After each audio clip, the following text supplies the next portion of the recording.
SBA Publications.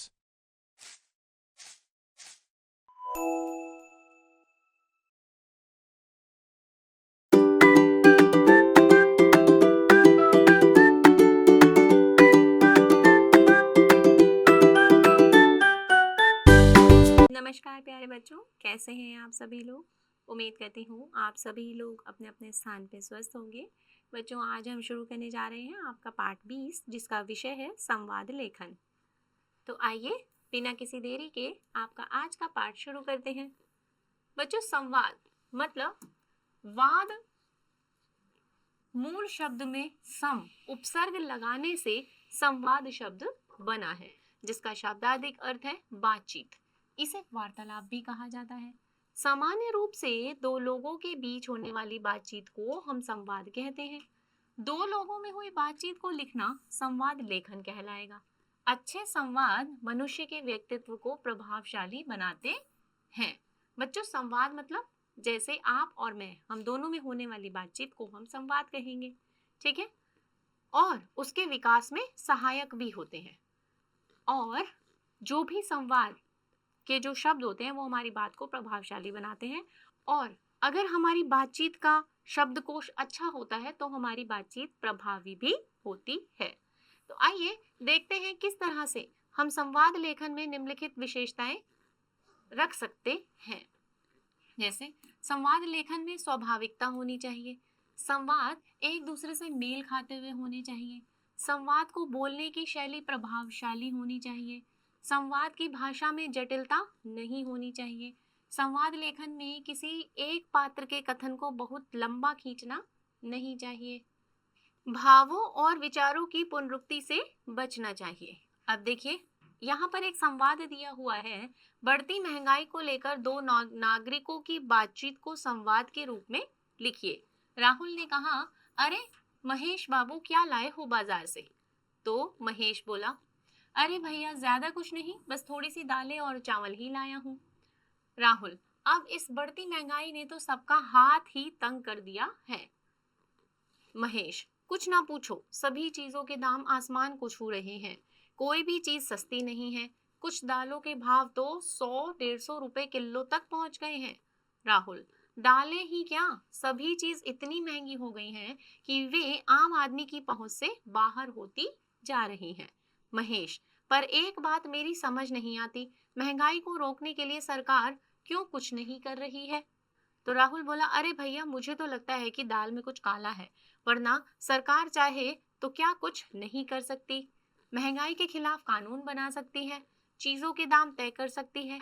Mahesh, यही नहीं, उचित दाम से अधिक मूल्य वसूलने वालों की धरपकड़ भी कर सकती है। तो राहुल ने कहा, हाँ, सरकार आए दिन कुछ ना कुछ बयान अवश्य देती है। कभी वायदे करती है, कभी योजनाएं बनाती है, पर ना तो वायदे कभी पूरे होते हैं और ना ही वे योजनाएं पूरी होती हैं। महेश, देश में बढ़ते भ्रष्टाचार के कारण ही यह सब कुछ हो रहा है। तो राहुल ने कहा, आश्चर्य की बात तो यह है कि विपक्षी पार्टियां भी सरकार पर दबाव डालने के लिए कुछ नहीं कह रही हैं।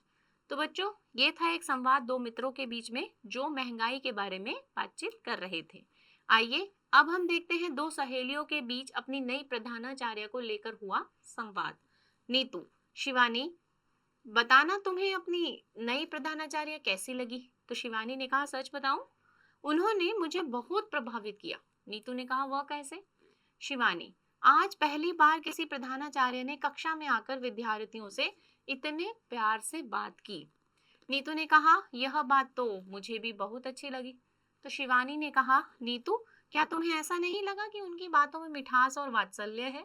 नीतू ने कहा, हाँ, तुम ठीक कह रही हो। शिवानी, तुम्हें वह कैसी लगी? अब तुम बताओ। नीतू ने कहा, उनमें कुछ खास बात तो है जो हमें प्रभावित करती है। उनका चेहरा बड़ा ही सौम्य है। शिवानी, नीतू, क्या तुमने ये देखा कि वह हमारे विद्यालय के माली के साथ भी कितना अच्छा व्यवहार कर रही थी? नीतू ने कहा, हाँ, मैंने भी देखा। तो ये एक प्रधानाचार्य के स्वभाव को लेकर दो सहेलियों का संवाद था। आइए अब हम देखते हैं एक और संवाद का नमूना। दो पड़ोसियों के बीच कॉलोनी में बढ़ती गंदगी को लेकर फोन पर हुआ संवाद। श्रीमती शर्मा, हेलो, कैसी हो श्रीमती गुप्ता? तो श्रीमती गुप्ता कहती हैं, अरे आप, मैं तो अच्छी हूँ, आप कैसी हैं? श्रीमती शर्मा बोली, सब ठीक है, आपको पता चला? तो श्रीमती गुप्ता ने कहा, क्या? श्रीमती शर्मा कहती हैं, कल हमारे ब्लॉक में श्रीमती अरोड़ा और श्रीमती मित्तल की आपस में तू मैं हो गई। तो श्रीमती गुप्ता ने कहा, क्यों?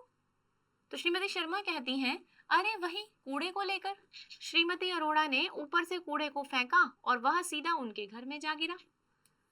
श्रीमती शर्मा ने कहा, क्या करें, अब तो दिन पर दिन चारों ओर गंदगी बढ़ती जा रही है।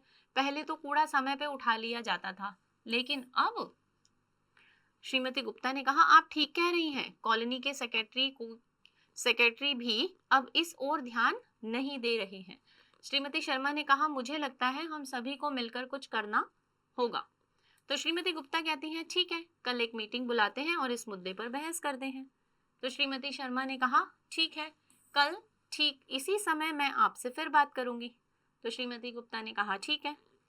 तो बच्चों, ये था आपका आज का पाठ। आइए अब हम देखते हैं कि हमने क्या सीखा है। संवाद का अर्थ है बातचीत या वार्तालाप। संवाद मनुष्य के व्यक्तित्व को प्रभावशाली बनाता है और उसके विकास में सहायक भी माना जाता है। संवाद की भाषा सरल होनी चाहिए।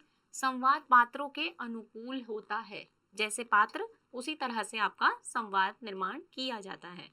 तो बच्चों, ये था आपका आज का पाठ संवाद लेखन। अब आपको अपने पाठ के अभ्यास कार्य में दिए हुए संवाद लेखन के विषयों पर संवाद निर्माण करना है।